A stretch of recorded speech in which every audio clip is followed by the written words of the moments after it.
বাংলাদেশ চলচ্চিত্র শিল্পী সমিতি নির্বাচনে এবার সভাপতি হিসেবে মিশা সওদাগর ও সাধারণ সম্পাদক হিসেবে মনোয়ার হোসেন ডিপজল জয়ী হয়েছেন। ভোটের পর ফলাফল ঘোষণা হলে নবনির্বাচিত কমিটিকে ফুলেল শুভেচ্ছা জানান সংগঠনটির সাবেক সাধারণ সম্পাদক চিত্রনায়িকা নিপুণ আক্তার।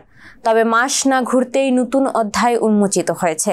নির্বাচনের ফল স্থগিত চেয়ে আদালতে রিট করেছেন পরাজিত সাধারণ সম্পাদক প্রার্থী নিপুণ। বিচারপতি নাইমা হায়দার ও বিচারপতি কাজী জিনাত হকের হাইকোর্ট বেঞ্চে আইনজীবী অ্যাডভোকেট পলাশ চন্দ্র রায়ের মাধ্যমে রিট করেন এই নায়িকা। নিপুণের এই রিট নিয়ে আবারও তোলপাড় শুরু হয়েছে শিল্পী সমিতিতে।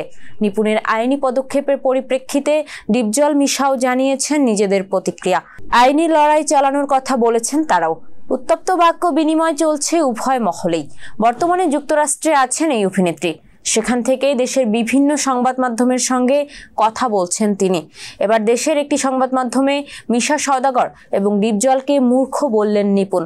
অভিনেত্রী বলেন, মিশা ডিপজল দুজনেই মূর্খ, তাদের সঙ্গে কথা বলার কোনো ধরনের ইচ্ছাই তার নেই। তাছাড়া মিশা ভাই তো ভীষণ একজন মিথ্যুক মানুষ বলেও মন্তব্য করেছেন তিনি।